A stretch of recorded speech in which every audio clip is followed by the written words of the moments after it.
Hello, welcome to Subscribe. It's been a long time. The last episode I did about 3.5 months ago. So that was still back in 2013. That was the last episode of the Device to Cloud series.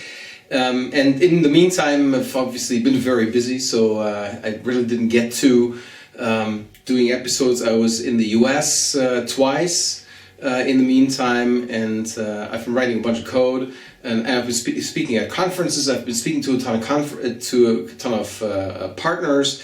I went to the CeBIT conference. I did a talk there. And I'm going to give you that talk from the CeBIT conference also today. The CeBIT is the biggest IT trade show outside of North America. It's the biggest trade show of the IT industry in the world, not so well known in the United States. And I also just came back from Hannover Messe, which is the biggest industrial trade fair in the world. Same fairgrounds also in Hanover. And there I have been talking to customers, potential partners about Industrie 4.0, Industry 4.0. That's an initiative driven by the German government around tighter integration between industrial automation companies, enablers, component builders, and also automation machines. And the rationale behind that initiative by the government is to make and keep the German industrial automation manufacturing industry competitive. The industry is arguably leading in the world, and to keep that competitive edge. We actually have a government initiative that helps with that, which is quite interesting. And of course, that's all driven by building new digital infrastructure in factories, but also beyond the factory in terms of integration with back-end systems. That has to do, and the Industry 4.0, Industry 4.0 is a phrase that's kind of overshadowing a bit the term Internet of Things in Germany in that discussion. But that's what I want to talk about today. I want to talk about smart products and Microsoft services, Internet of Things, and how those things relate. And that's really a perspective from the Microsoft Azure side of the world, meaning how do we look at those things from the data center? How do we look at those things from a perspective of the service portfolio that we have, Azure, Dynamics, and certainly Office, and all those services, all the things that we offer in the data centers. How does that relate to things, and how does that relate to the systems that you or your customers may already be running, and how does the Internet of Things play into that, and how can you rationalize those things? So what do you know of Microsoft? And what most customers that I'm talking to as I'm doing these keynote style talks know from Microsoft is that we're a enterprise business enabler. Obviously, there's this whole angle of devices that we sell on the Surface and obviously Windows, but in the audience that I usually speak to is enterprise-minded, enterprise-focused, and those are enterprise-oriented capabilities. Those are certainly Office 365, SharePoint, Windows Server, Microsoft Azure, SQL Server, Hyper-V, Dynamics AX, Dynamics CRM, and of course, all those applications that are built on top of this, enabled by our broad partner ecosystem. And Windows is the platform really for business. And so because customers know us, and because customers we are enabling, and our partner ecosystem is enabling business solutions in our platform, it's also fairly natural that companies in the manufacturing industries, which are using Windows, which are using Office, who are using Dynamics, come to us and ask us, hey, Microsoft, how do you stand to the Internet of Things, or machine-to-machine, or smart products, Industry 4.0? How do you stand? What's your stance here? And how do you look at things? And we can take two perspectives. One is that really has to do with your devices, and how do you take your devices and look at the Internet of Things and all that trend, and integrating those into systems. Or you can take a systems perspective, and that's the one that we certainly take from the Microsoft Azure perspective. So from that perspective, let me tell you the story of how we believe the Internet of Things relates to business services and how we believe we can go and enable those things. So first, the Internet of Things is not really about things, nor about the Internet, but really it's about creating systems. It's about creating systems that make the tools of our daily lives better, safer, more reliable, more efficient, and of course also more fun. If you think about an entertainment system at the back seat of the car, where a company, a vehicle manufacturer could offer in cooperation with a content partner, a streaming service for kids shows to show in the backseat entertainment of your car. Well, that's arguably an Internet of Things scenario, because you have a vehicle, you need to be enabling that vehicle to go and access the media streaming services and to project them out on the backseat entertainment, but certainly makes our life more fun. Fun is really about making the life easier and more enjoyable. And I think a lot of the scenarios that we'll see in the future enabled by things will be about that, but also about safety, also about more reliability, also for certainly more productivity. There's a lot of areas I could go and talk about: smart mobility, smart factory. That's where the Industry 4.0 theme plays into. Smart city, smart healthcare, smart energy, smart retail, smart building, and smart home, smart entertainment, and smart logistics. And if you go and take a look at on the internet using Google or Bing, you will find very much information, certainly tons of vision about every single one of those areas. If I go and zoom in smart mobility, there's cars and aircraft and buses and bikes and trucks and vessels and trains and traffic information systems and all those things. And in every single area, there's interesting stuff to find out what you could do if you enable those scenarios with providing systems with eyes and ears into the infrastructure and can make those systems smarter. So when I say, before I go on, let me give you a simplifying view on the Internet of Things and how you can view those things to make it less complicated for yourself. Because there's all these things, and how do we deal with all those things, and how will they interact? And everybody's thinking, the refrigerator is going to talk to the washing machine, and then it's like, okay, so what do they have to say to each other? Not a lot, likely. So that doesn't make a lot of sense to have those things, or very often doesn't make a lot of sense to have those things just be peered. But really, it makes a lot of sense to look at this from a system perspective. So your phone, your notebook, your tablet, your desktop PC, they have something in common, and that is that they are acting as terminals into systems. So they are an interface, they proxy to you. They proxy to human beings, so they're acting largely as terminals. Then we have these systems, and I'm going to talk about systems in a moment, so bear with me here. And then we have peripherals for systems. They're really the eyes and the way for systems to go and actuate, make things happen in the physical world. And the simplest example of a peripheral of a system that you all know is a printer. A printer takes digital information and manifests it in a physical fashion and makes it so that you can go and carry it around and the paper never turns off. So you can go and read it. You can go and read it at any point in time.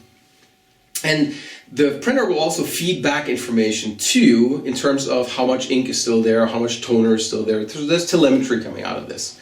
So the printer is a peripheral to a system, and that system has a terminal, and that terminal might be your PC, might be your phone. It's the same applies to very many of the devices that we'll be talking about. So there's peripherals, the eyes and ears, and the hands, arguably, of systems, and terminals, which allow us to have a look into those systems. But once you take the stance of there's terminals, human interfaces, systems, which are control systems and evaluation systems and insight systems, and the eyes and ears and hands of those systems, then the world of this Internet of Things becomes less confusing and also scopes the things. Things are interested in the scope of a system. They're not necessarily interesting all by themselves. To illustrate that, let me take you through this example, which is really about public transport. It's about a bus system, and it's about a bus system on a lazy Sunday morning in a suburb, or on a evening, weekday evening, around the suburb, where you don't have very frequent bus service. Sometimes you only have bus service every 2 hours, depending where you are, or you have an hour bus service every hour. And it would be more people would take the bus, arguably, if the bus system was a little smarter about these low traffic hours and could come more often. And that's certainly possible if it's more transparent who the passengers are, where the passengers are, and how we get where they want to go. So we have this couple here, and that couple wants to go this way on that route, and we have another couple who wants to go this way on that route, and we have another couple who want to go this way on that route. If we're able to create transparency about these people being present, then I can actually be a little bit smarter about the routes and give an assurance for mobility rather than a fixed 60-minute schedule. Now you'll say, how would you want to do this? Well, our first reaction to those problems, to making smart infrastructure, is certainly, let's go and build an app. Let's go and build an app is arguably fairly undemocratic and I would even say elitist, because we are requiring people to carry a $500 pocket computer in their pocket to actually participate in this, and that's not fair to the 80-year-old lady, and it's also not fair to the 8-year-old boy who doesn't get a phone from his parents. So how do we make those things inclusive? Well, at the bus stops, we can make those bus stops a little bit smarter, and we can go and take that, what we would usually do on that phone, and push it out into the infrastructure. Basically, make our city smarter by adding stuff to the infrastructure. Now you say, who's going to pay for this? Bear with me, I'll get there. So let's imagine you have a bus stop, and that bus stop has 3 additional capabilities. First, it has a touchscreen enabled panel, which is hardened, and which allows you to go and say, I want to go to this place. So it basically displays the bus routes which are stopping at that bus stop, and you can go and basically just go and select a route.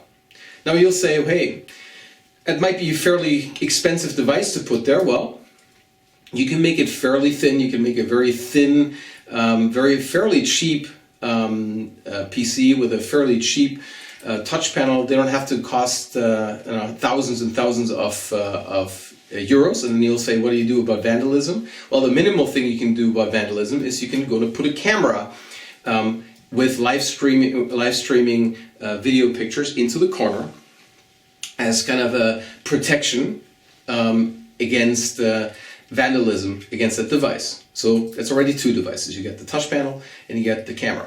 What you'll also need is in that camera, or separate from that camera, an infrared sensor, because what you want is if you want to avoid that someone comes around, touches the panel, and then walks away and you come with the bus without knowing. So with the infrared sensor, what you can actually go and check is whether that person will actually remain there at that bus stop. There's still no assurance that you can get that the person actually gets on the bus, but it's good enough to actually check that you're not going to the bus stop in vain. So we have 3 devices which we kind of put into that infrastructure, and those kinds of devices, effectively a photo sensor, an infrared sensor, and a panel with a minimal processing capability, are not actually very expensive. But we can go and enable those, and we can enable this scenario with it, because now we have transparency across that route for who's going to wait for the bus. So we have 2 buses here that are taking that route. So that's the Sunday morning on that route we are using 2 buses, and we know from heuristics and from experience how long those buses will take. Now, if we equip those buses with telemetry capabilities, we can actually go and figure out very precisely how long those routes take on a Sunday morning versus how long those routes take on a Monday morning versus how long those routes take on a Wednesday morning. Because traditionally Monday mornings are busier than Wednesdays, and of course Sundays are much less frequented on the streets than any of the weekdays.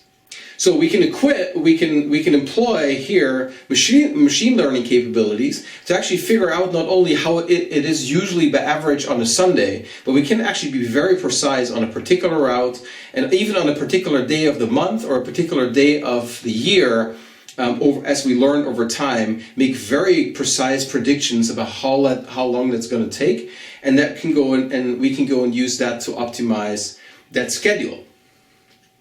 We also know, and we can also learn that using machine learning or just using statistics, how long a stop is going to take. That also depends on what time of day it is, because on a Monday morning at 7:30, you're going to have a lot of school kids, and every stop is going to take much longer than it will be if just one person needs to hop on.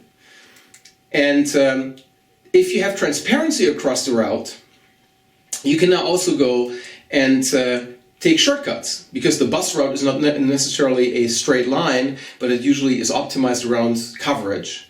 So if you have transparency, if you know if anybody is at the bus station, which you can, or at that bus stop, which you can, at a minimum, even if people don't push the button on that touch panel, you can at a minimum find out by that infrared sensor. If there's nobody at that bus stop, well, then you can go and pass by it, and you can probably take a detour, and you can also go and figure out, using machine learning or statistics, how long that's going to take. If you take all of this together, if you're smart about it, you can actually start giving assurances about how long it's going to take for you to get a bus when you walk up to the bus stop. Now you'll say, oh, that's all science fiction. Turns out that's exactly how the system works on Microsoft Campus for our buses. What we don't have is we don't have the sensors around the bus stops. We have sensors around the bus stops who are called our receptionists in the buildings. But the routing and cutting corners and knowing who's stopping at which building exists, and we have fixed routes which go around campus this way and around campus this way and go to other places, and they are going usually on a fixed loop, but they cut corners and they make special arrangements because they have total transparency in who's waiting where, and so they can go and do a very similar. They can employ a very similar model, and our campus routes that you could also go and employ here in public transport, if you only have digital transparency, if you have digital infrastructure underneath that can make those things transparent and democratize it, make it socially acceptable by not requiring people to have a $500 or €500 device, but really make the infrastructure smart enough. Yes, you'll ask, who's going to pay for it? Bear with me.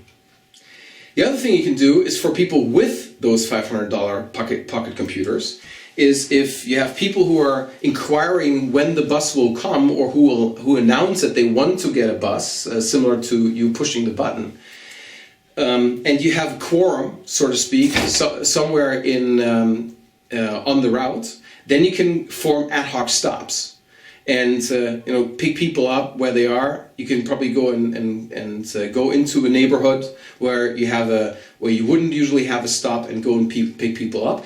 And that's something that is actually already employed at bus stops today in very remote areas here in Germany, where you have bus stops which are usually no bus will stop, and you actually literally have to push a button on a stop for the bus to come by at a certain time. So that's something that you can go and do here with a flexible route system quite nicely. And then obviously you can go and also enhance this We are involved in projects around smart city and digital infrastructure.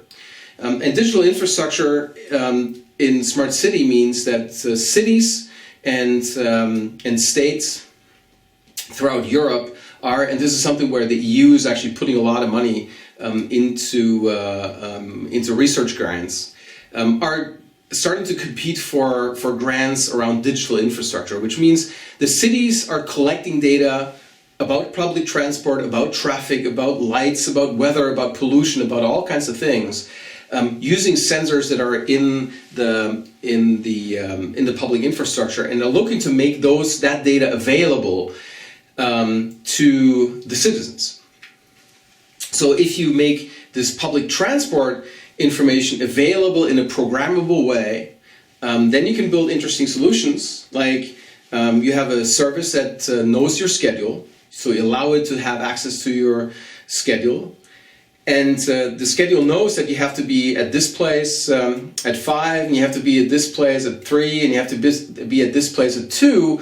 Well, then it can go and send you to all the right places. It can alert you when you have to go where. It can know about the traffic, and it can also know that if there is a hefty delay at a particular place because there's an accident, that's information that's available. It can go and take that into account and then warn you earlier than it usually would to take a particular bus at a particular time, which it knows it will show up at that place. So it gives you ample warning 10 minutes ahead of time you go, so that you can go and actually catch the right bus to make it to your appointment at 3 at a particular place. So that's an interesting way of taking that public infrastructure and making it then available to citizens, to applications which are going to help the citizens, of course. To make this viable, what we need to have scale, we need to have standardization, we need to have infrastructures that scale not only to one city, but that actually scale across cities, and that hopefully also scale across countries. So there's a lot of standardization needs to take place for that digital infrastructure, for those applications to become viable. Who's going to pay for this is an interesting part specifically here, because what we will get without any doubt is e-mobility throughout, certainly throughout Europe, more and more. And as we are nearing the end of our fossil fuel reserves, it's going to be more and more and more expensive, and as we see through the success, for instance, in the United States of Tesla, and they're also in the Netherlands already. If I go just across the across the border, which is 20 kilometers, 15 miles from here, I'm already in Holland, or in the Netherlands to be precise. And there's a lot of Teslas going up and down the street in the Netherlands. Not as many as there would be in Redmond, but e-mobility is taking up. And if at Hannover Messe and other fairs, there's plenty of electric cars already to show. There was a whole park around electric cars. So that's something that's a wave that's coming. I think as we are investing more in alternative energies, if we're getting more alternative energy power, and we're going to see more and more of these electric cars coming up. So now that is also not going to, and it's important if you take a look at the pollution level of pollution that we see in Asia. The level of pollution we see also in very many European cities now is the fossil fuels is something that we need to really get rid of. And if you think of the effects of global climate change, I think we've seen some of those effects very dramatically already in the last few years. It's something that e-mobility is something that we have to go and enable in a dramatic way. Now, e-mobility will change the picture.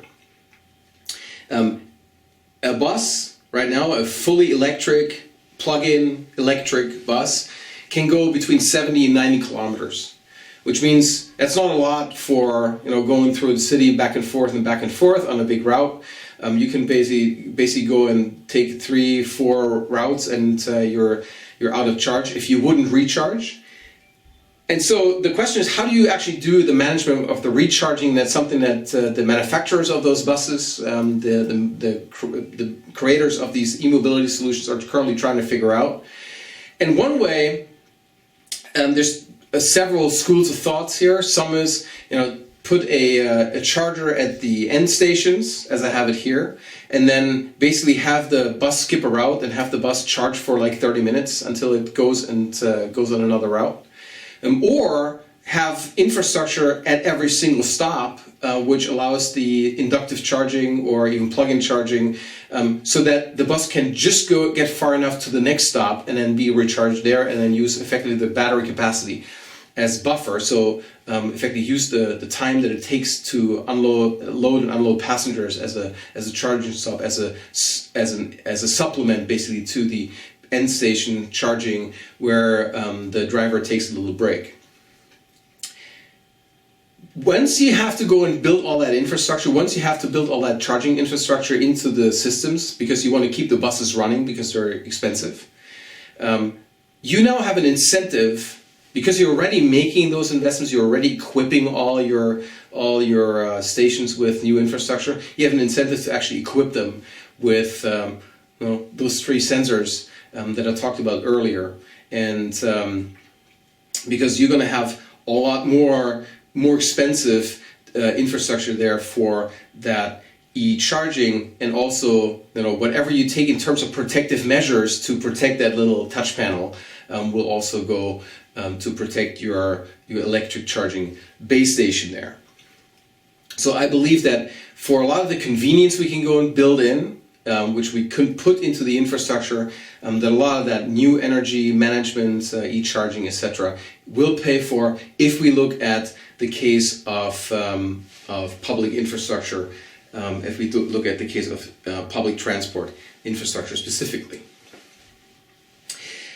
If we switch, I'm going to stick with mobility. If we take a look at what we can do in terms of vehicles, there's a lot of kinds of systems that we can envision being in vehicles already, and we see these in very high-end vehicles today. I have the good luck to drive a German brand, a higher-end vehicle, which is effectively fully decked out with all the electronic connected car capabilities that you can add as extras. And so I already have a number of vehicle information systems. I can go on, in this case, Google Maps, and can go and set a destination, and I can go and transfer that destination into my vehicle, and my vehicle will then already know about it. It has a very rich points of interest database. It has a very rich support already for traffic and parking information. I can go and see in bigger cities where parking is available. That's a service that's provided by INRIX.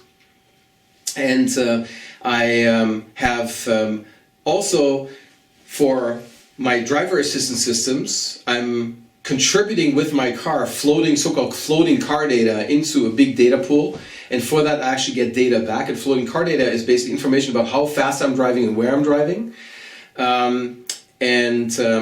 If I'm driving very, very slow on a highway, and if other people also drive very, very slow on that highway, then the system will induce from that there's probably a slowdown, and will go and play that back to everybody. And what you get in what you trade for is getting that traffic information back in super high resolution on a very timely basis, so that very often the lady who speaks to me and guides the way will tell me that I have to exit at some unexpected turn on the highway because there's a traffic disturbance. And before the radio will give me note of this, the traffic service in the radio, well before that, I will know that there is a bad traffic situation. And very often it's so that I will be kind of alone on that detour route without any other traffic, while I see everybody else driving into traffic, which is tragic and funny. But that is because my traffic information, I contribute to it, but I also get out of that out of the pool. And because it's online, I have it in super high resolution on a street-by-street basis, and it's not just the highways, it's actually all the side streets, which is a mix of sensors on the street and actually floating car data information, a big data pool that my car contributes to, that other cars contribute to, and that a lot of these little GSM equipped navigation boxes and also phone-based navigation systems contribute into. So these vehicle systems, so vehicle information systems, fleet information systems, driver assistance systems, they then go in and interoperate with maintenance and dealers, with an ERP, with the ERP system, where you can go and if it's detected that a certain part is failing in a car, and that car is a commercial vehicle, then what you can do is you can go and create a service ticket for that part to be exchanged. You have to go and acquire that part, or you have to order that part. You notify the driver of that commercial vehicle and call them into the service station so they can go and have that part exchanged. You can proactively do this if you have telemetry in the vehicle, which can go and monitor all those pieces, monitor all those parts. And that's something that might be creepy from a private personal vehicle perspective, but it's something that's very desired on the commercial vehicle perspective, because if you have a truck and that truck costs you 350,000 euros, the thing you want that truck to do is be on the road. And so the truck manufacturers, many truck manufacturers already are thinking about no longer thinking of selling trucks, but they're really selling mobility. What that means ultimately is that you still are getting a truck, and you can still paint it green and put the sign in and put all the LED Christmas tree on top of it. But if that truck has a problem, it may be called automatically into the servicing center. You may actually change the navigation system route for it to stop on the service center. And if it's determined that truck is not fixable, you get effectively a new truck. You rehook the trailer, and you can go and continue with the replacement truck, and as you come back, you get your fixed truck, or that your fixed truck meets you, if that's better, at some kind of a station. So if you enable this, if you have live telemetry, you can go and do those things. And then of course, on this picture, I've just so far talked about the middle of this. What you can also do is you can integrate this with experiences specifically on the driver assistance side. So let me talk about seamless navigation, car sharing, as one example. So imagine you are in a city, and you want to go to the next city. So let's say I want to go from here to, I don't know, somewhere.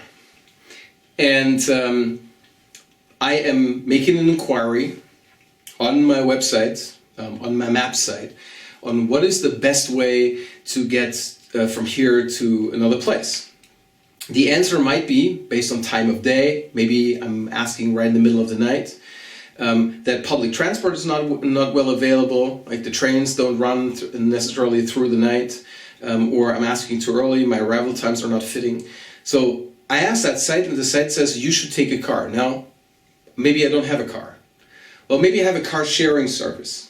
So if there's a car sharing service, then all of a sudden navigation, we can go and build a very nice scenario here, which requires interaction between the vehicle and bidirectionality between the vehicle and an interesting security scenario. So bear with me here. So you go outside, you say, I want to go from A to B. The system comes back and says, well, the best thing is for you to take a car. Do you want to take the car? Yes. If you have an account with them, you get automatically billed. On your phone appears a message, your vehicle is ready. You press the toast, or you press the alert that comes up in your phone, and the phone says, no, exit this building, go right, go left, go right, go into the parking structure, 5th floor, that parking spot, take that car. So you help pedestrian navigation, you go up there, and then you get into your vehicle, you walk up to the vehicle. In your app, you can push the button, open the car unlocks. Because the phone, since it's a car sharing application, the phone can now act as the key to that vehicle. You get in, the car obviously already knows where you're going, and you take off, you drive the car out, and you drive where you need to go. Since the car knows where you're going, it can also find you a parking spot very close to where you need to be, or direct you to a parking garage. And once you're there, you basically just leave the car, get out, close the door, car locks, and the phone app will then keep guiding you to the place, to the building where you need to go. And you can basically leave the car there and someone else will go and pick up that car. That is not science, from a technology perspective, that is not at all science fiction. That's completely possible, enabled by bidirectional connectivity into the vehicle. But creating bidirectional connectivity into the vehicle is obviously a challenge from a security and also from a scalability perspective. The enabling technologies for these scenarios, for these two scenarios that I just talked about, and there was a bit of a lengthy introduction to those two scenarios, and I could talk at length about factory scenarios, about energy scenarios. There's a lot of really cool stuff that has to do with making the infrastructure smart, or making vehicles, making devices of our daily life smarter, enriching them with information and connecting them not only for telemetry to flow out of them, but actually allow control to come up to them. There is a lot of very, very cool stuff we'll see in the future, and I'm super excited about it.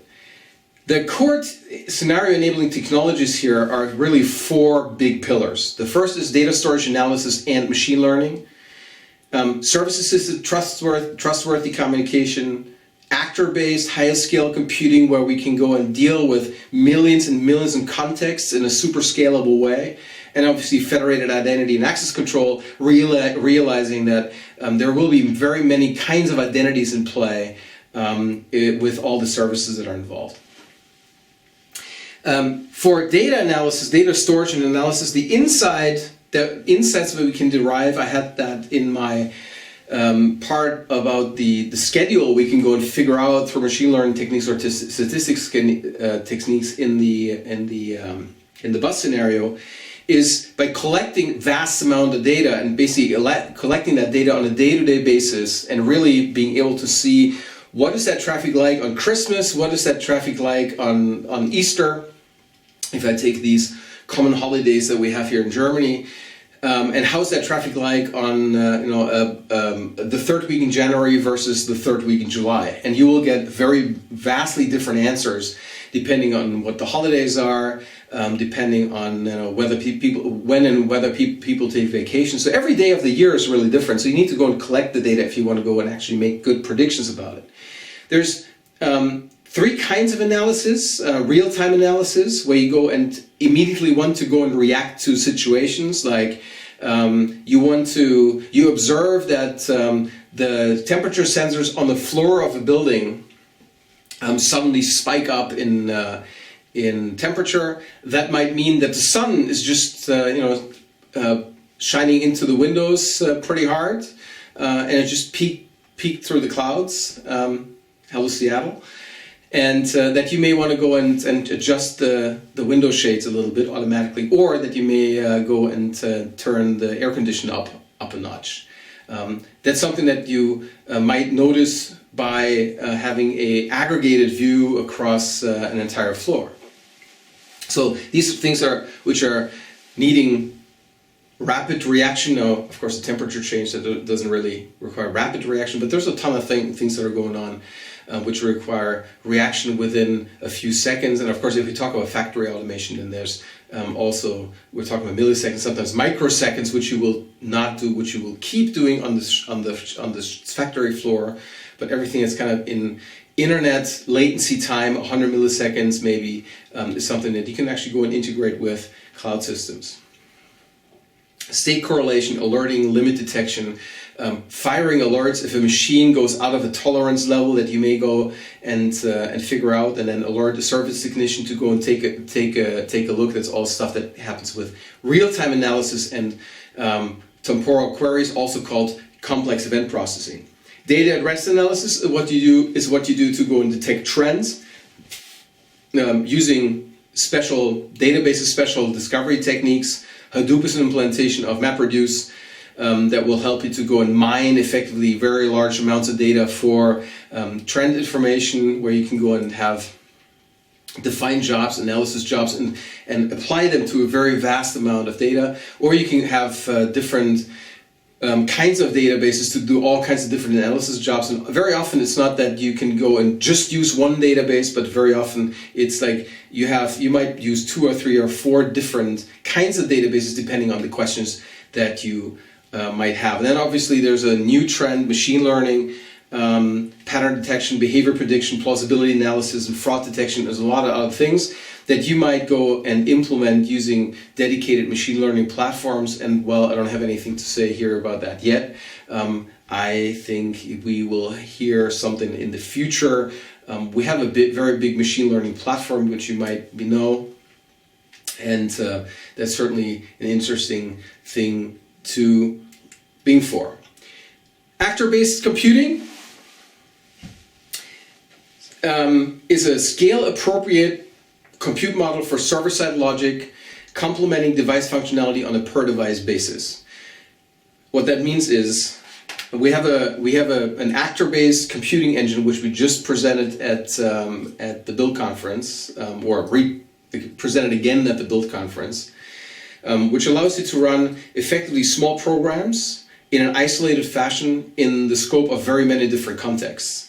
The Halo 4 game is actually running one of these little programs called grains for each player on a continuous basis for millions of players, and runs one of those grains for every game and also for a ton of other contexts. And so it's a framework that allows you to very transparently, without knowing much about distributed systems, to run at super high scale literally millions of stateful programs that are backing up the devices, the contexts that are existing, or that are representing the context that exists in real life. And that can go and statefully go and collect data and then execute within that stateful context, building history about a player. And that's how, if you are a Halo player, that's how your history, that's how your career is built. Your career is something that is being collected by one of those actors, and you have your own actor in that system, and it is the one that is smart about your career and applies rules about your career and how you're doing and what rank you get and all those things, and that's all encoded in these server-side grains, because all the data is always retained, all the games are recorded. They can also, the Halo guys can also do very interesting things in the future, adding features later because they retain all that information. It's also suitable for device scenarios where the device is super thin, but you still need to have functionality that is requiring significant compute. So one of those things might be pattern recognition. If you have if you're driving with a car, in my car and maybe in your car, in the navigation system, it actually shows you the current speed limit, but that's data that's usually coming from the map information. It would be nice if you had the camera. In my car, there's actually a camera up on front, but that camera is used for turning the lights on or off. If in the dark, when someone comes at me, it turns automatically the high beams down and then turns the high beams up again when there's nobody coming. But that camera could also quite well be used to actually read the signs and remember the signs. If I don't remember them, I know that there's a speed limit here of 80 kilometers per hour. But that requires pattern recognition, because that's actually really hard to figure out what that street sign says, if it's raining or if it's dark, etc. And it turns out that services like Bing, services like Google, are employing machine learning techniques to actually go and read those signs. And but that's a vast data pool, and it's a very well trained machine learning engine which is giving the answers for this. And that's something that you obviously can't do in that car. So, but what you can do in that car is you can go and detect that there might be a sign, very simple pattern recognition, take a snapshot of it, and then send it to the server for detection and get back what that is. And with that kind of built context, you know the context where that street, what that street is that you're on. You can also build further context about the route, etc., etc. For that, you can go and move effectively the device functionality. You can split the device functionality very nicely between the actor code and the device code. Sometimes you can do that in a stateless fashion, probably with that example for the street signs. You can probably do it in a stateless fashion. Maybe it actually makes sense to do it in a contextual fashion if that actually helps the detection algorithm. But there's certainly a lot of jobs that you can go and do better if you actually have context about the history of what that device has been doing, that you can go and then work better, execute them better on the server. So it gives you the ability to run millions and millions and millions of device contexts. Service assisted communication is something I'm going to cover a little bit more in the coming section. So let me go and skip that one, and then talk about federated identity and access control. That's obviously a requirement because people have a ton of identities. You may have an identity on Twitter and on Facebook, and you may have an identity with the Microsoft account, and you may have a Google account, and you may have an Apple ID, and you may have all of those identities also in your own corporation where you work. And there's a ton of identities, and those identities, of course, matter as you're interacting with the rest of the world, and we have federation to go and enable those, to go and enable access, because security actually plays a huge role. And so federated identity plays a strong role, and therefore will be required for all those scenarios. But it's also, if you take a look at the last line, what is also important to note is that some of the things we've been using so far, TLS, SSL is obviously the topic of the day, unfortunately. With the Heartbleed vulnerability, which is currently going around affecting OpenSSL. One thing that TLS and SSL currently do is they rely heavily on PKI, the public key infrastructure, which is appropriate for the terminal. The terminal, it's a human being, and the human being directs a browser to a particular site, and that the browser has no knowledge of that site ahead of time. So PKI is a great mechanism with third party making a statement about the trustworthiness of another site, and so you can go and browse. You can go there with relative confidence, and then establish a secure session. And what that gives you is some degree or a great degree, depending on what kind of a certificate that is, of confidence that that party you're talking to is factually the company you're talking to, and that you're not just about to give your password to your bank account to some malicious phishing party. With devices, those devices are not terminals. The devices are peripherals to a system. There, the requirements are actually different, and we want to have those peripherals often paired with a particular system, or at least with the subsets of systems. And there, this loose trust model of PKI is not as applicable as it is with terminals. I'm going to talk about that in one of those slides a little bit in more details. So how does it all apply to Microsoft Azure? These pillars, we have a ton already on the data storage side. We have SQL database, we have table storage, blob storage, we have HD Insight as an implementation of Hadoop, and we have more things that are coming on that side. We have on service assisted trustworthy communication, Service Bus and AMQP as one of the protocols that we support there. I'm going to go more into detail on that. And then on actor-based high-scale computing, we have obviously Orleans that we just announced, and where you can go and see the talk over on the build side here on Channel 9 that the Orleans guys gave, and where Hupsamua from the Halo team is actually also sharing his insight of using Orleans for already a long time in production. And now obviously we have Active Directory and the Identity Foundation. Vittorio Bertocci talks about that, and you can go and find his many talks about the subject matter also here on Channel 9 for federated access and identity control. So we have a lot of those building blocks already in the platform to actually build these kinds of systems, these core capabilities, and that are required to build really great IoT solutions. So the way we look at things is that Windows Azure really is a great IoT enabling platform. That doesn't mean it's done, it's finished. It doesn't mean there's a ready-made way to go and take a small single chip microcontroller device and make it work out of like magic with Windows Azure per se, with Microsoft Azure per se. But it's a fabulous foundation to build IoT enabling platforms on top of. You will see examples of that, potentially, from Microsoft, we'll see. But there's a lot of enablement platforms already which are unique, which are where Microsoft Azure is very suited to run on top.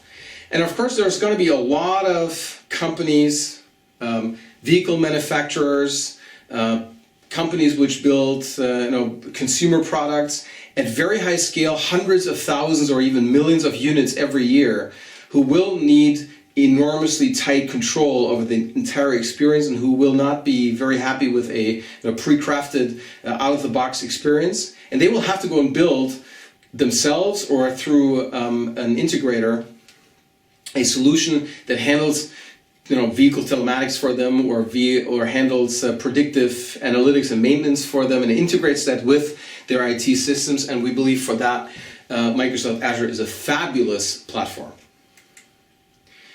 The way the scenario that I talked about, the vehicle scenario, actually maps on the Microsoft Azure platform is actually fairly straightforward. So the picture is actually didn't change all that much. The vehicle in the middle, so I have the head unit kind of as a symbol for the vehicle, but it really doesn't have to be the head unit. It can also be the telematics control box. We'll talk to the system either directly to our service bus gateway using AMQP or future protocols that we might go add, or it might, just like machines, industrial machines, talk through some kind of custom protocol gateway that's scaled out in the cloud to the system, and with that establish a bidirectional connectivity link over a scaled out custom protocol gateway.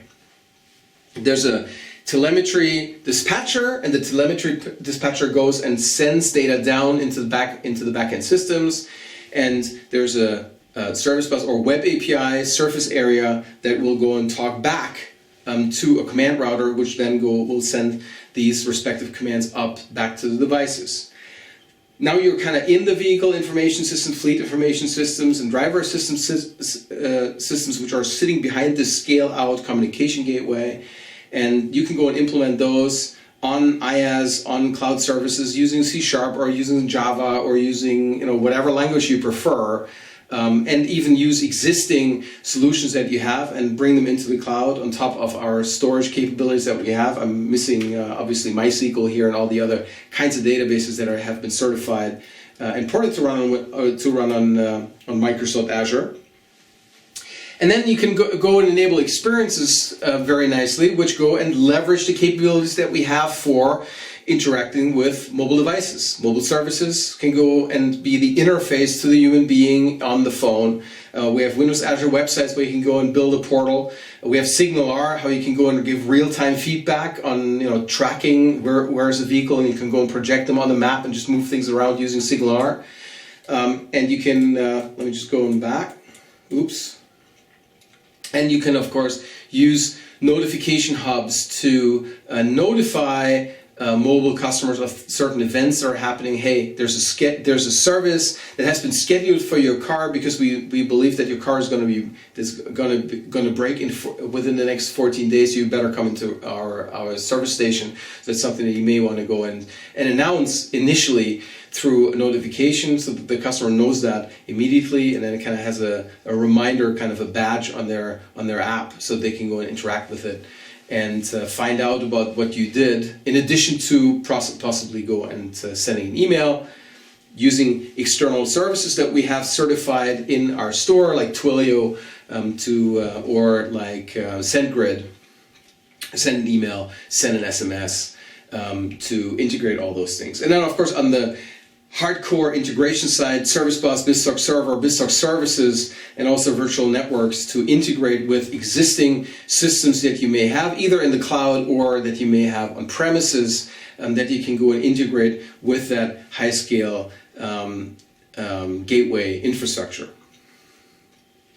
So now I want to talk about Project Reykjavik, because I've been talking about this gateway thing, and the gateway thing is kind of a little bit of the magic sauce behind all this, because it needs to go and deal with all the scale concerns.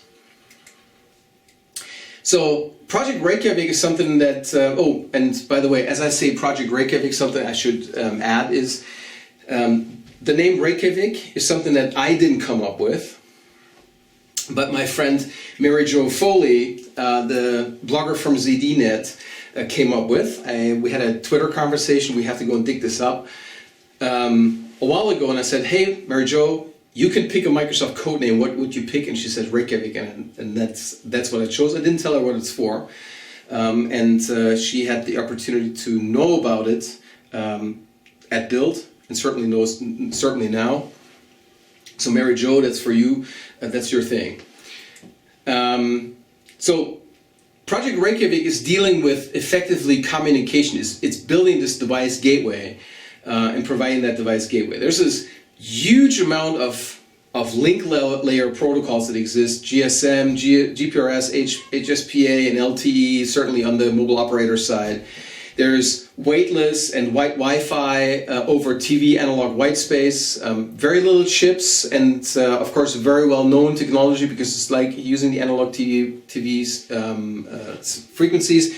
A bit of a problem right now is antenna technology, because if you remember how TV antennas looked on the roofs, then you know that those antennas are not exactly small. And so that's something that's being worked on. And then there's short-range, mid-range protocols, Zigbee for use in the house, a number of public ISM band applications that are around. So there's a lot of protocols kind of at the link layer. What we kind of all agree on above that is the Internet Protocol. There are a number of services that will kind of completely obscure the communication link, and in the end go accept and give you datagrams.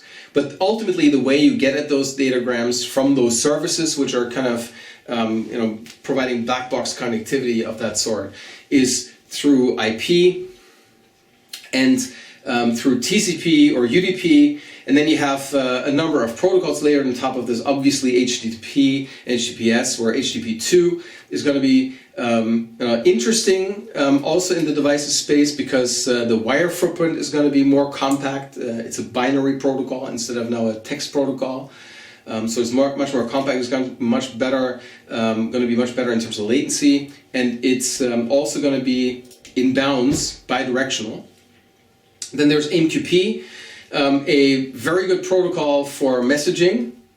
It has some weight and complexity, but it also brings a number of really good features, like a very nice and compact wiring coding that's standardized. And AMQP is a ISO IEC standard by now. And one thing that AMQP does is it has reliable transfer, and it also employs a push model, a pull model, so you can go and ask for a message, and you get that message, and you can explicitly kind of do these message exchanges. So you won't get the messages that if you don't explicitly ask for them. So implement an explicit pull model. Another very popular protocol, certainly in discussion, is MQTT. It's a protocol that's in OASIS standardization, has been conceived at, and is very heavily promoted by IBM. And MQTT is a super compact protocol. It doesn't have a standardized payload model, and the pattern it implements is not a pull model, but it implements a so-called, what I call solicit push, which means you create a connection, and then if messages are available for you, they get pushed to you up.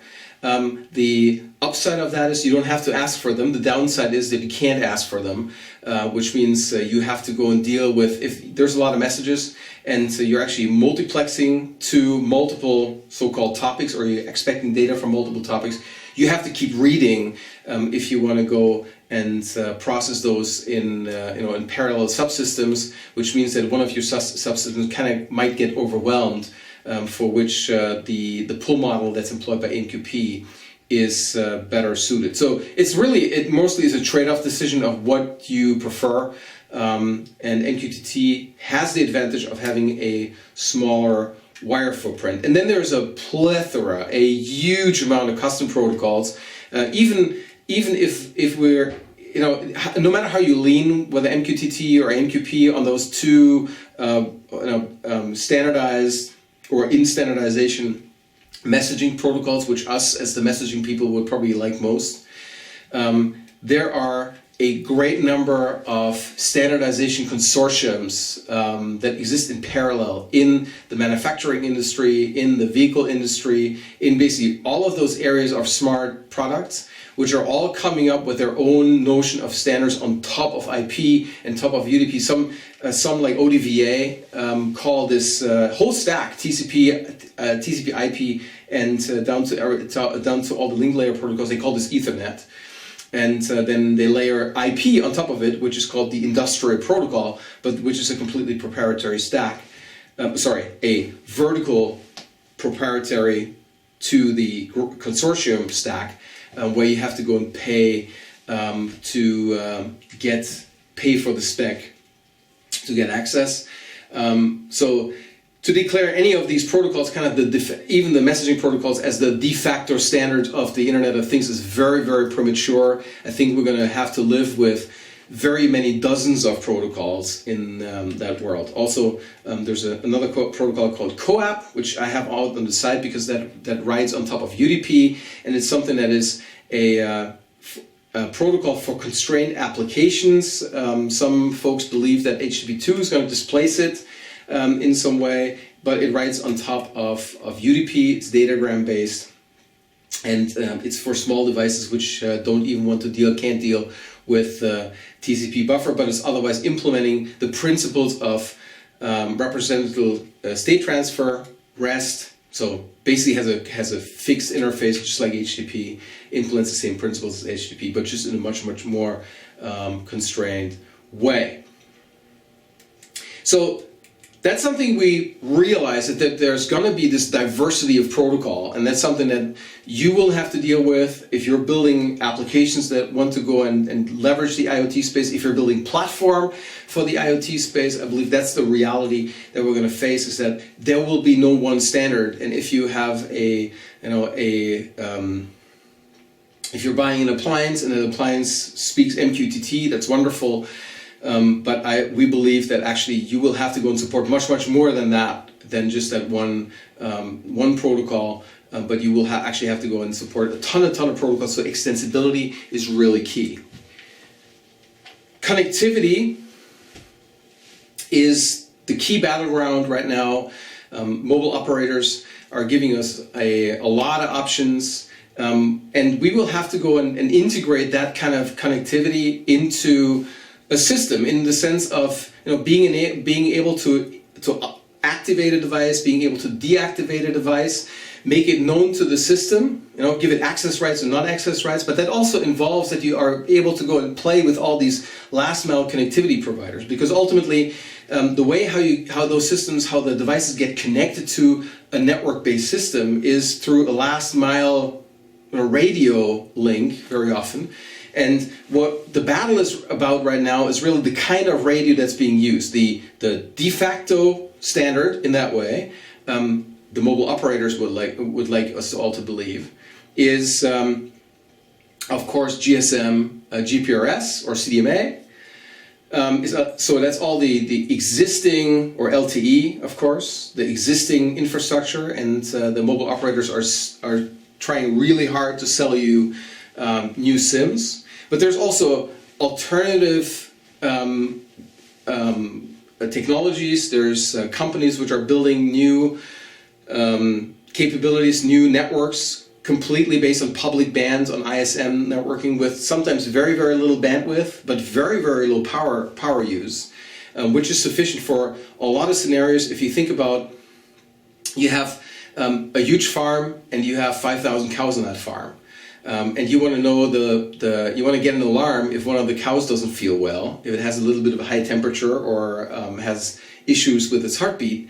Well, if you have a device on the cow and that device can send you, a message every hour that the cow is okay, and it can send an alert message when that cow is not okay, then that should be just fine, and that alert will probably fit into just a few bytes. And so public band, ISM band applications are actually sufficient, and you don't need to have LTE and not even GPRS for a lot of the M2M capabilities, not even in a bidirectional fashion. And there's two fundamental models. Sometimes you need to have a full stream, full TCP/IP all the way to the device. Sometimes it's sufficient to have a datagram exchange where really the pickup of the datagrams and the communication of those datagrams happens at a bridge or a gateway. So if you have an operator network which deals with datagrams, or a service which deals with datagrams, I'll name two. One is a company in Austria, for instance, that is wrapping effectively all the GSM infrastructure for you. They are dealing with all the contracts, and you just pay them on a per device basis, called Microtronics. They allow you to get datagrams, and you send them datagrams. And another company in France called Sigfox, they're operating on the ISM band.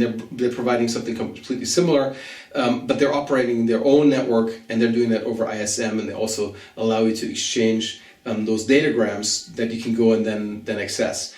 Ultimately, though, that all that data needs to go somewhere, and also those commands need to originate from somewhere, so you need to go and integrate those things. What's also interesting in this space is price and what that means in terms of capability of devices, because a lot of us, certainly a lot of people who are watching this, because you are a Microsoft audience, some of you might not be, and some might have enticed you to come over on this side, at least to listen to me. We are often thinking in terms of PC, or we're thinking in terms of phone capabilities. And a phone is, as I said, $500 device. Make it a $100 device even, but that's a very expensive thing.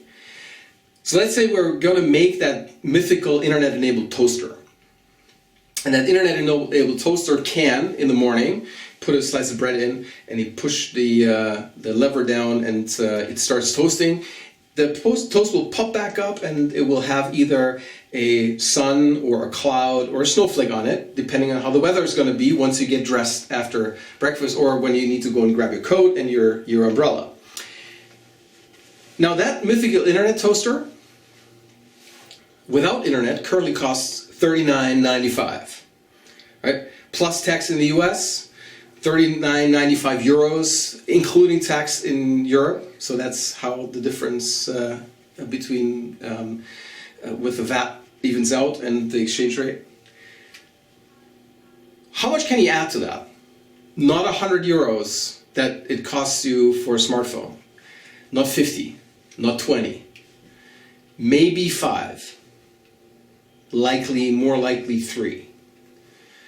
From a cost perspective, 2. 150. So those things have to be super cheap, specifically when you produce things at scale.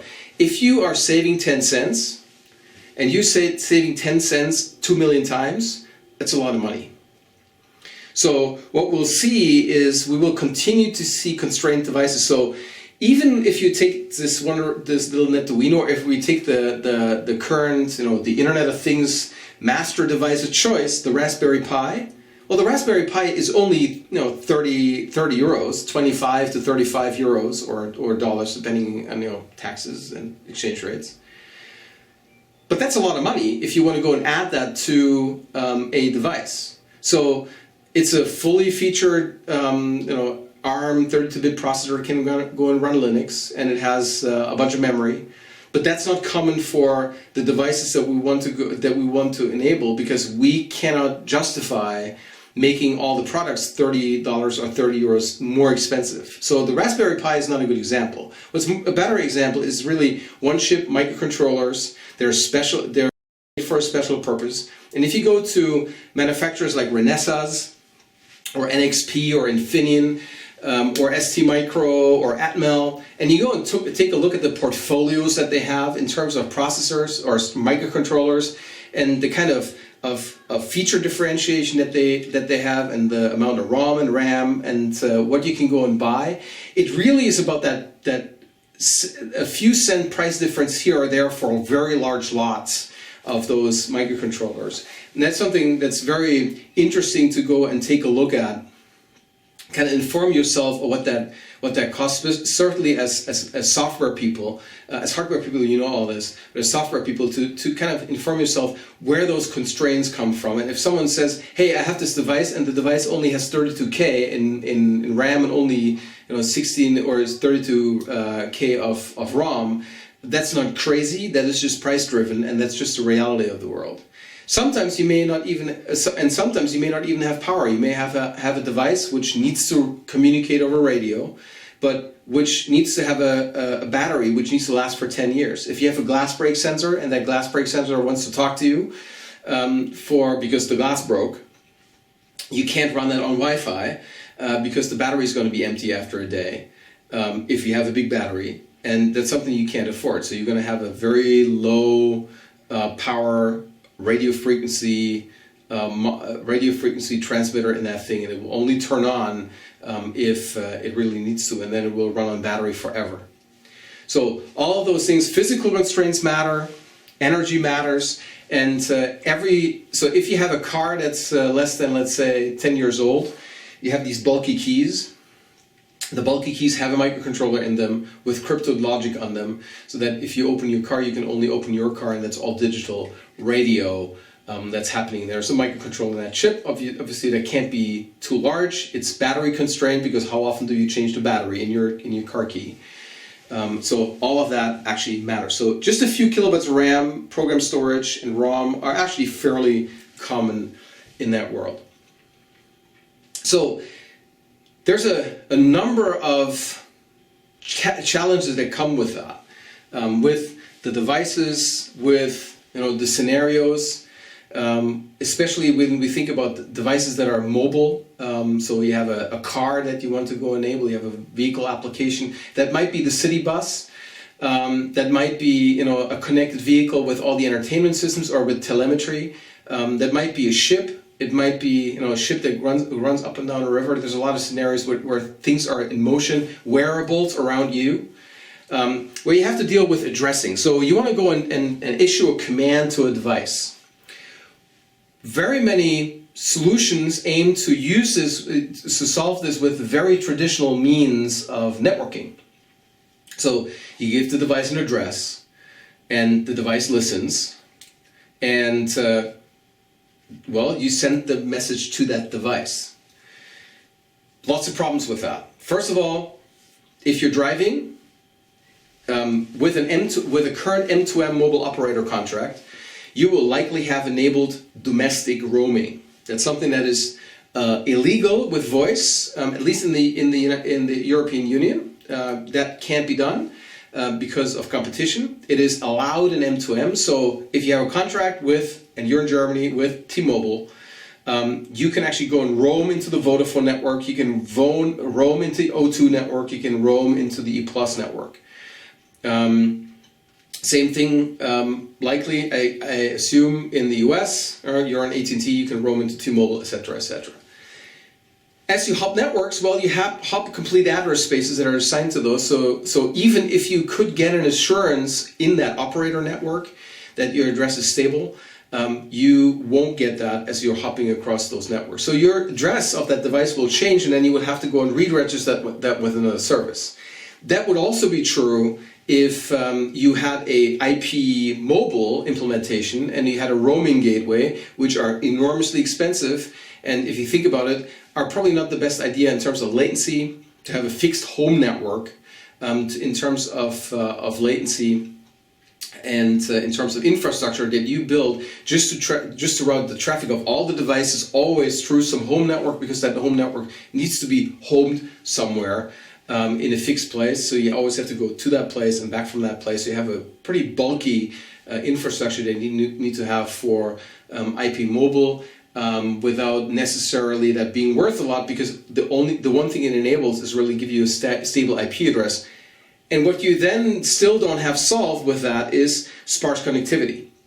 So if you're going through a tunnel with a car or with a train, as I did last night, and I had tried to have a conversation with someone from my team, and we just gave up because trains go through tunnels and then there's no communication happening.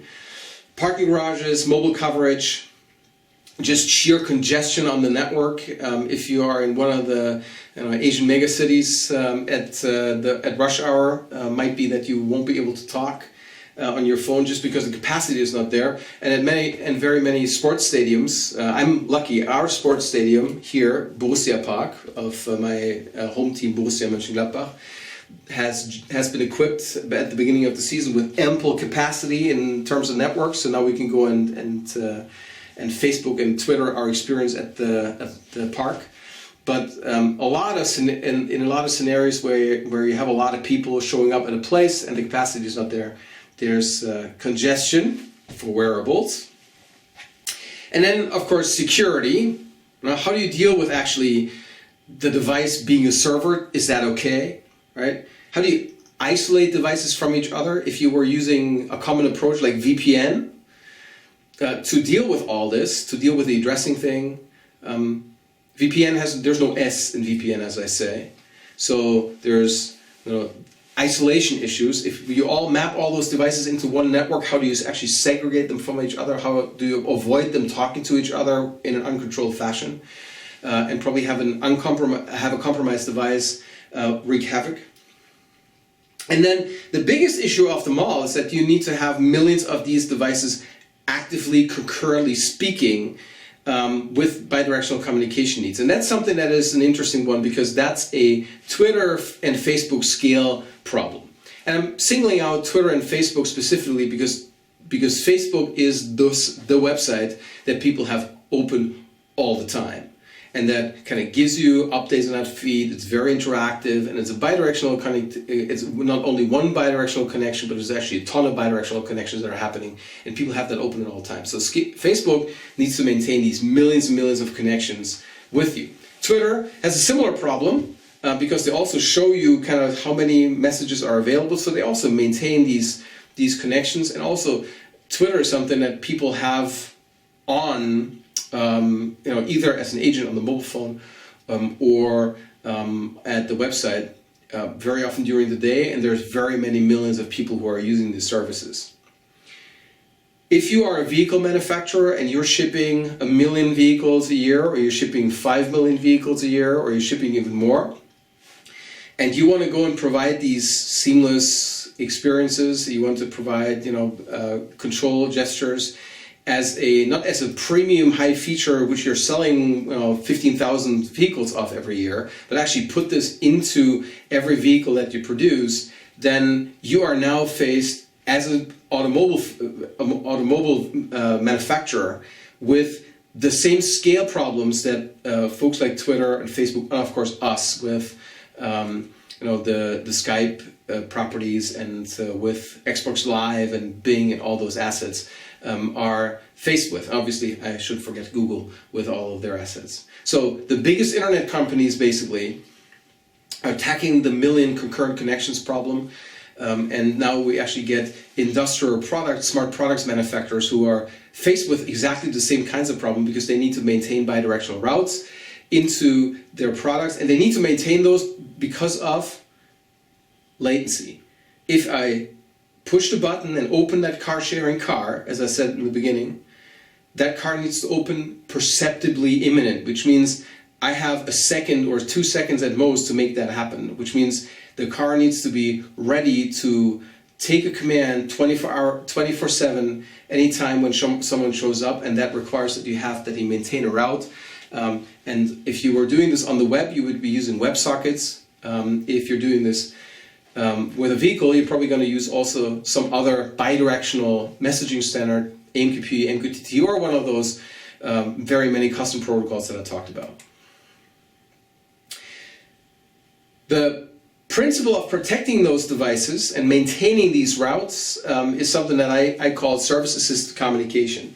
There's a paper you can go and get, aka.ms/IoT5. You can imagine IoT 1, 2, 3, 4. are also some documents you can get to, but this is the one, aka.ms/IoT5. That's a 8,500 word document that talks about this in depth, and that I invite you to read if you haven't done that yet. And the principle is fairly easy, and it solves basically three problems. That pattern solves three problems all at once. First of all, it solves the problem of addressing, because the network address of the device no longer matters. Second, it solves the problem of the device being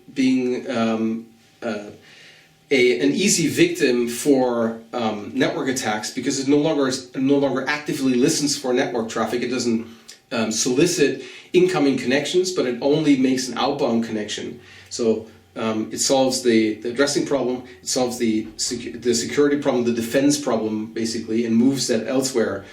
And then also solves the issue of sparse connectivity, because a gateway that it's paired with can take messages and hold on to those messages while the device is disconnected, because it's currently going through a tunnel or it's currently in a parking garage. So the way this works is that the device does not actively listen for unsolicited traffic. So it's not like a VPN case, or not in the public IPv6 address case, that the device is listening for traffic, because that's dangerous. Read the paper. All the connections are device initiated and outbound, so they go out of whatever context that the device is. And it says IPv4 NAT here. This could be any context. It could also be the base station. This could be an IPv6 subnet or network that is created by a mobile network base station that the device gets assigned an address of. So IPv4, so there's a network context. The device comes out of the network context, which is protected usually by some kind of a firewall or protection. And then the device, speaking one protocol, gets projected out at the service gateway.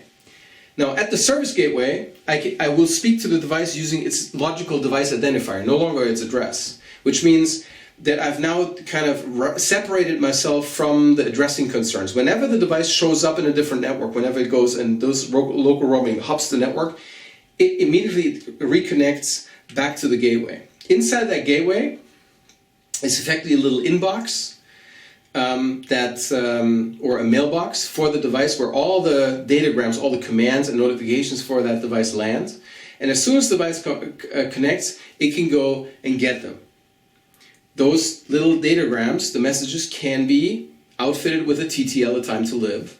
So if the command is urgent, like open the car, you can give immediate feedback to the client sending that message if 2 seconds are over and the device didn't pick up that message, that the command could not be executed, and you can go and give that feedback straight from the service gateway, straight from that infrastructure back to the client, even when the device was never connected. And the important thing is, of course, that if you push the button to open the car, that doesn't happen by chance. Sometimes 5 hours later, but it only happens within that allotted time frame. The gateway can also go and do translation. So let's say you choose as the protocol to talk between device and the gateway. You choose to use AMQP or you choose to use MQTT. Well, the gateway can actually go and do translation, and it can go and say, okay, if you prefer, if you have your client, your application is using AMQP, you send messages through the AMQP channel, and the service gateway can go and transcribe them effectively into MQTT, into an MQTT exchange, if only you can agree on the payload. And even, of course, a smart service gateway could even go and transcribe the payload from, let's say, XML into BSON or into protobuf. So having that service gateway is something that provides decoupling, temporal decoupling, it provides addressing decoupling, it provides translation capability, and of course it allows you to have an authorization authentication layer integrated with Active Directory or OAuth or Facebook, kind of at that service gateway layer, a way to go and defend your devices, keep the devices small and focused and only paired and peered with one particular gateway, a scaled out gateway obviously. So when I say one gateway, I mean either one infrastructure in one data center or even two data centers, but it's the infrastructure that knows the device and that the device knows, and the device doesn't roam around, it doesn't accept foreign parties. It only talks to that one infrastructure, and that provides security and solves all those problems in a very elegant way. And the only thing we're doing here is we're turning all that communication direction around. Now, that's hard to do, to build a gateway like this, so we built one for you. It's called Reykjavik. So project is called Reykjavik, as I said in the beginning. And the core architectural concepts here are basically 4 subsystems. Now, so Reykjavik is work in progress, and the way we're giving this out is a little unusual.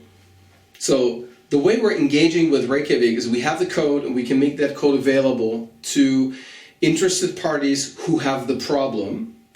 The license is fairly liberal. It's actually the code components are already out equipped with an Apache OSS license, which kind of gives you an inkling of the path that we're heading down here. But it's still work in progress, so we're still working on it. And it's for us an opportunity to learn and an opportunity to collaborate. The reason why we don't just put that up on GitHub, or why we don't put that up on Codeplex as is that we have a certain, it's a complex infrastructure for complex systems. And what we try to learn and work on together with customers is to find the right shape of that product.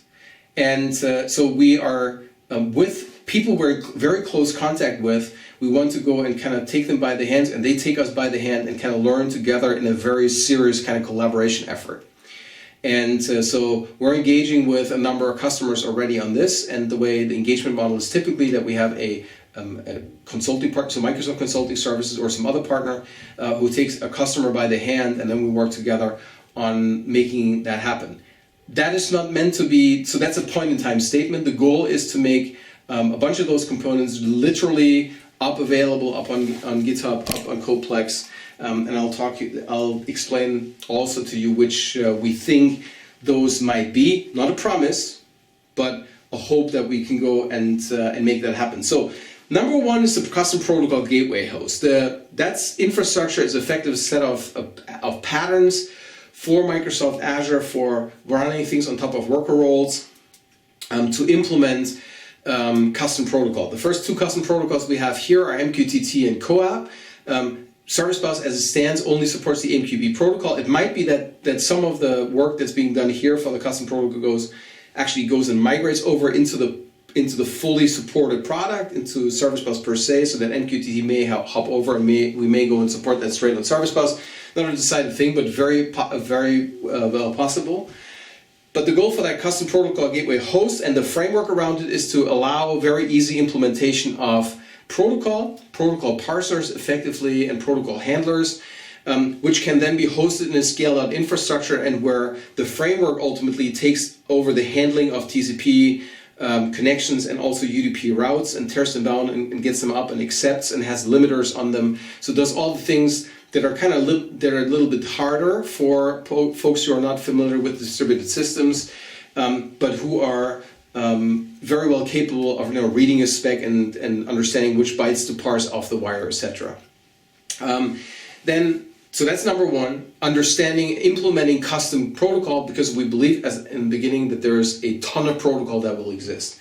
Number 2, telemetry requests and the telemetry and request router sits at the bottom of Service Bus. So ultimately, the core substrate that sits in the middle is our scale-out broker infrastructure that we have with Microsoft Azure Service Bus. So everything that comes out of the custom protocol gateway is kind of canonicalized into messages, and the structure is something that for which we have a canonical message model, not necessarily a standard, but kind of a convention around how messages should look. And that's loosely aligned with the MQP model, the MQP view of the world, but that also happens to be very well aligned with the JSON view of the world, which is effectively, there are no types, but there are maps and arrays and simple values. And you can go and combine those, and you can take effectively any type and project that into a construct like this, like a set of maps and arrays and values. But you can go on the other side and kind of project it up to a completely different type. I have a talk data contracts and in messaging, and actually coupling, data contracts and coupling, I think, in messaging here in the subscribe blog, where I talk about that in more detail. So the telemetry routers assume that there's these canonicalized or convention-based messages that are popping out of the service bus at the bottom, and there's configurable adapters, and those adapters are taking care of taking the data and pushing them down into Windows Azure resources. Sorry, Microsoft Azure resources. HD Insight, BizTalk Services, Orleans, as mentioned, Azure Storage, SQL, Service Bus, or, since it's extensible, your line of business apps directly. You don't have to go through BizTalk Services or BizTalk Server. You can obviously make an adapter. It's pluggable to go and route. And then number 3 is a command API host that is effectively, if you like, just a website where you can go and then talk to the command router, which will go and then send messages upstairs back through the Custom Protocol Gateway host or through the standard route through AMQP back to the device, collects the result from the device, and then also has a way to go and route that back actually straight onto that thread. If you want to make a synchronous, effectively synchronous request response call, which is coupled on time, you can do this. You can basically say, I'm willing to wait here for 60 seconds until the device got the command and the response comes back, because that's often very desired to have an immediate feedback path, and that's something you can go and do with the command router. And then, of course, on the side of this, to enable specifically custom protocol, which are requiring a username and a password per device, we have a device metadata and key store. Device metadata and key store holds the device IDs, holds the keys, and there's also a provisioning service, and that provisioning service is also extensible and allows you to first configure all the necessary assets on Service Bus, which means you need to have your own, each device has its own subscription, and each device has a place where it can go and drop telemetry off, so to go and configure and associate those resources, so to place those devices, to make a key, to make sure that the key is known to be associated with a particular set of resources, so to set up effectively authorization, but then also to kind of plug in provisioning steps that are necessary to go and talk to, let's say, a telecommunications provider like Deutsche Telekom or Vodafone and talk to their M2M API, so that if you enable a device, you can not only enable the device in the infrastructure, but you can also turn the SIM on that has been built into the device in an anonymous way. And if you want to go and then turn the device on after someone has bought it, then you can go and do that through the provisioning service as a provisioning step, which you can go and plug into that infrastructure. Now, since we're talking about tenants, and this is also explaining kind of who the intended audience is we're assuming that people who would like this infrastructure of that side of complexity, who need that device gateway, are shipping hundreds of thousands or millions of connected products, maybe tens of thousands of connected products. But if you have 10 or 50 or 100 devices that you want to connect, that might be a little on the heavy side for you. If you want to build a multi-tenant system which manages tens of thousands of tenants, which each have 10 or 50 million devices, 10 or 50 devices, not million, 10 or 50 devices, then that might actually be suitable for you. So telemetry collection, interactivity, notification, servicing, all those things, global scale, global reach. So that device gateway is a single tenant infrastructure. On top of that, multi-tenant infrastructure that is Service Bus and Microsoft Azure. And a global solution, so if you are a car manufacturer and you're selling cars around the world, you have one logical gateway which spans the world and lives in the 17 data centers that we have for Windows Azure, and the more that will surely be coming in Microsoft Azure. See, I'm sure I've made this mistake 400 times in this talk. So there's effectively a master which does the placement, a master scale unit as we call this, and there can be up to 1,000 partitions which each hold a number of devices, 10, 50,000 devices each, and they can be placed with taking the responsibility for certain regions in the data centers, and they can also have a set of resources which are focused on, let's say, a particular country in the world or a particular region in the world, so that you also have data isolation on a per partition basis. The architectural baseline, the principle is fairly easy. We have this identity and metadata store and the provisioning system kind of sitting outside the device. Identity metadata store is actually a split thing. The identities of the devices are being created and managed kind of outside in the provisioning system, but are actually stored within the scope of each scale unit. So if a device can go and hold 50,000 devices, then the metadata for those devices is associated and hosted with the scale unit. The scale unit holds the gateway. The gateway has exactly enough capacity to deal with the number of devices that are associated with it. So a scale unit has tested out capacity for 50,000 devices with a well-known characteristics of how they communicate, how many messages they send, etc. So it's tested kind of to that level, so that if you have 5 million devices, if you know how a system behaves with 50,000 devices and you have that tested out, and the data is easily partitionable, then you also know how to deal with 5 million by making copies of those scale units, and then you can also spread them across DC boundaries with the common master on the side. So if I go and explode that a little bit, the way this works is that there's a master on the side. The master has a provisioning runtime, has a provisioning API on top of it, and it has a deployment runtime. The deployment runtime knows how to make these partitions, how to lay them out, how to actually go and deploy the code for them. There's going to be 1,000 of these, so you need to have some help.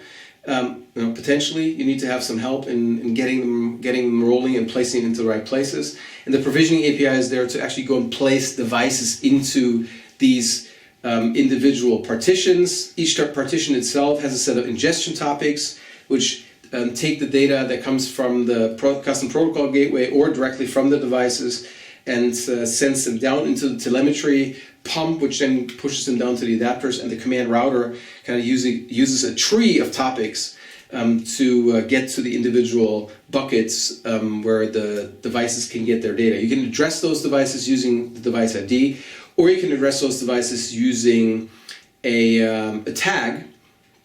So the same notion of tag-based routing that we have in notification hubs, we're also applying here. So this picture is actually also a good explanation for why we have this really strange model of having code that is nominally open source already, in the sense that it has the right license, but we're not sharing it all yet. First of all, we're not done yet, and you publish a project when you're done, and we're not done. So we're working, and we're in POC. We're actually working actively with customers, and there's a substantial amount of code existing. And Todd showed some of that already in the build talk, and I'll be sharing in a separate talk some of that with you. I'm going to go and do a little bit of a walkthrough of some of the components. But of course, there's a lot of moving pieces. There's a lot of boxes here, and those boxes that are here are a little weird to look at, admittedly, if you go and take a look at the deployed structure, because you have these many topics. So what we're doing here is effectively we're taking people out we're taking customers and SIs on a journey as we're trying to figure out what are the right shapes, and then take those shapes and push them down into the infrastructure. And we're actually on the road to that, so you will hear over the course of the year a number of announcements from our team around better stuff that really enables these scenarios better. And as we announce the better stuff, a lot of stuff will fall away from this framework. We will basically we will delete a bunch of code from that framework and then replace it with the new stuff that we're building. The extensibility, so the telemetry adapters and the telemetry pump and the custom protocol host and all the custom protocols that are in there, it's quite likely that that's going to be ending up as something we're going to make available, including the frameworks, because we think that, as I said, there's going to be diversity in terms of protocol, there's going to be diversity in terms of stores where you want to go and store things, so there's got to be a framework where you can go and build those adapters. And so while we will have a way to host them for you, or at least a recipe to host them for you. There's got to be a way to go and effectively, for you to write them. And so having a framework that's open and public, and that you can go and extend and customize makes a lot of sense. So I wouldn't be crazy to think that that stuff becomes literally on GitHub and in Coplex. Same thing for the provisioning things. As I said, there's a very broad number of mobile networks, and every mobile carrier in the world has their own notion of how to activate a SIM and deactivate a SIM and manage it and get insight about what's going on with the data contract. And that needs to be integrated into a provisioning model. So also there, whatever the plugins are into that provisioning engine, which is actually modeled on top of the same mechanism that the workflow engine for SharePoint, Office 365 is built on. That is also something that is likely going to be open. So ultimately, we're on a journey where customers who have the problem at that scale, we're happy to take by the hand and guide through this. And as we get the new stuff done, you will see a lot of that showing up kind of as something that even if you're not a trusted customer will use. And I think we'll have some of the kind of side projects that are coming out of this showing up on Coplex or GitHub. Haven't decided yet. A little earlier than the whole stuff. So that's something that is coming. Ultimately, I think the story, to just loop back on the beginning of the slides, is a story about OT and IT convergence. We have all these operational technology scenarios, smart products, smart factories, all these key technologies we're enabling, where effectively new stuff is being built, new capabilities are being built. Think of all the scenarios in the car, think of all the scenarios that you can go around energy, all the scenarios around factory and all those things. So as we're enabling all these operational technology scenarios, you enable them with your solutions. And you need to have platform for this, not only for service assisted communication, that's the stuff that we care about, but also around data storage. So we mean my team cares about, but also data storage analysis, which our storage folks care about, actor-based computing, which the compute guys and the framework guys care about, access control. All those key scenarios that we can go and help with to enable these new operational technology systems. And then of course, a lot of you have already helped customers or who you own all these information technology assets and you manage them. I think as we're building both of those sides, ultimately it's about convergence.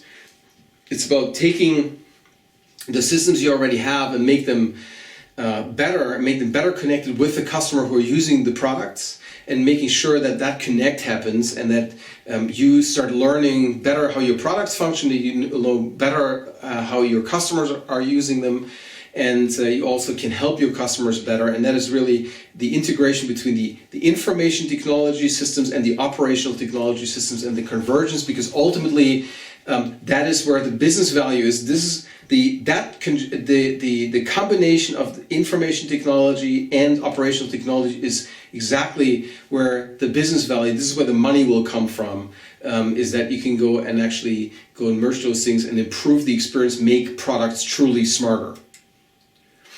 And obviously we have all these products around here, but you can go and mix and match. On the client side, you may have Windows. You may have Windows embedded, but you may also have single chip microcontroller devices that I talked about. You may have embedded Linux. You may have one of the dozens of available real-time OSs on the device side, going through some kind of connectivity provider and using some kind of protocol. On the information technology side, you may be running on Azure. You may be running somewhere else. You may be running on Windows. You may be running on Linux. You may use Dynamics RX or Dynamics CRM. You may be using Salesforce or SAP. Ultimately, it's about all flexibility and interoperability, and really, being open on the wire, being open with integration, and that's something that we messaging people come from and really believe in. And we believe that the Internet of Things is a great story around OT and IT convergence, uniquely enabled by messaging and uniquely enabled by open protocols. Why would you use the cloud at all for this? That's a question that I get asked quite a lot, like why cloud? But at the end is really a cost question and risk question. If you have 2 million concurrent devices, you can go and do a calculation of best case, how many you need. So for a single system, if you were able to do 80,000 concurrent connections per node, which is a lot, then you would need 25 front-end nodes plus 3 for failover capacity reserve, 10 plus back-end nodes for offloading the data. And now we're just talking about getting the data on disk. And we're not even talking about the analysis capacity. And now you're not even geo-redundant, so we're going to go and double that for geo-redundancy. If the one data center is unreachable because of something plows through that, then so that's the disaster recovery standby reserve. So that's a lot of stuff that you have to go and put on your in your own data center that you need to go and run. And then what's the product success? And again, this is a very optimistic just for the TCP connections calculation. So in the end, behind these numbers, what the actual systems you're going to run are probably going to be thousands of hundreds or thousands of nodes.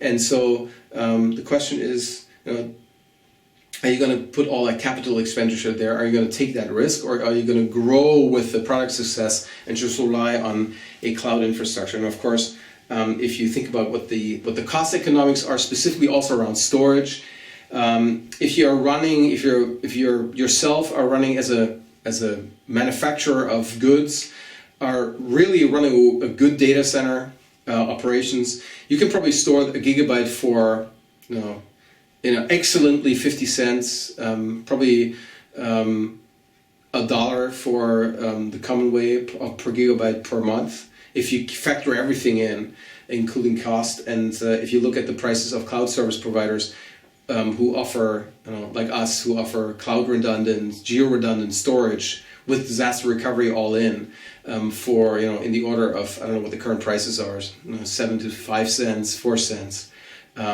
then that's something that is really, really difficult to start arguing about. Specifically if that data is mass telemetry data that you need to go and store. And of course, if you are coming with us, see, got the wrong logo still on that slide, Windows Azure, Microsoft Azure, it's now, we have all these data centers around the world. Missing is the announced Brazil data center that is just showing up here as a CDN node. That's a data center facility we just announced. And so if you have, whether you're selling 10 devices or you're selling 10 million devices, their capacity for that is there. How can you engage with Microsoft? So how do you get to all those wonderful goods? If you are interested in using Reykjavik or learning more about this, it's going to be a commercial discussion, not in the sense of money that you have to pay to get to it, but it really is something where we need to go and engage with you. There's effectively, think of that as a preview, a guided preview program. So that needs to have the right scale. You'll be learning. You'll be able to learn about it, and you'll be able to see some of the code continuing here on the subscribe blog. So kind of while you wait, and the way we engage here is we have the core solution platform, typically core platform services, dynamic CRM, ERP, things we're building, and then custom development usually works either through Microsoft Consulting Services in some cases, or through one of our implementation partners, the global system integrators in very many cases, and then operation support, how to run this. We run the platform, and you, so the customer or the integrator then runs the first level support, and also is responsible for the application support. So working with Microsoft is works as it usually does, and that is, we take care of the platform and the platform services, and the verticals will usually be done by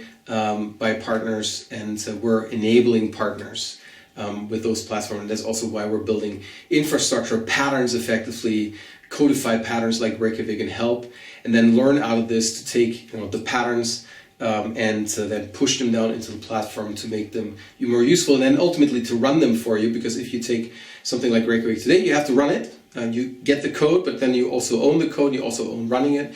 And of course the goal is to take all that complexity and push it down into the platform so we can run it, and so that's cheaper for you, and ultimately also cheaper for us. It's a cost saver if we can go and put that into a fully automated infrastructure. So that's what I had for today. Thank you very much for listening. This turned out to be a pretty long talk, and so I hope you stuck through it. And I will have another episode for you promised earlier than last time, so I'm not going to let you wait another 3 months for this. Thank you, bye.